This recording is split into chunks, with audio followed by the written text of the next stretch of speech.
Humanity lost a great man, Christopher Hitchens, who I was inspired to come back to orthodoxy because somebody who was the exact opposite of Beelzebub, somebody who had a mind, somebody who knew how to argue, who was even in his most vicious times compassionate, somebody who could admit when he was wrong.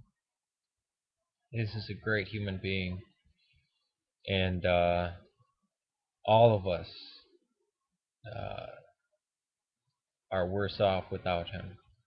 The world is a worse place without him. It was a better place for him to be in it, and I believe he left it a better place.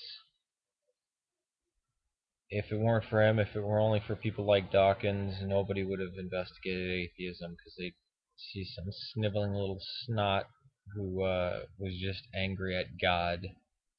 Whereas Christopher Hitchens really struggled with the idea of God. You can see this. I don't say he ever believed in a God. He struggled with the idea of God. He was moved by the compassion and the passion that people had, and he said that God was very real to those who believed in him.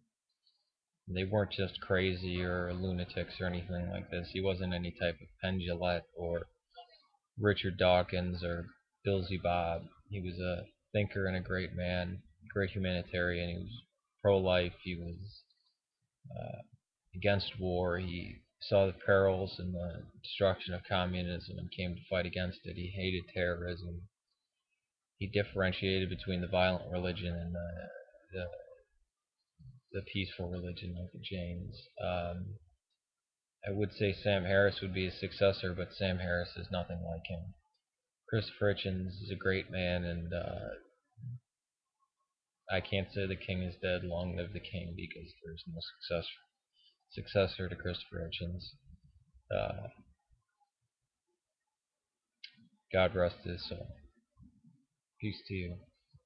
And one of my greatest heroes and idols has died.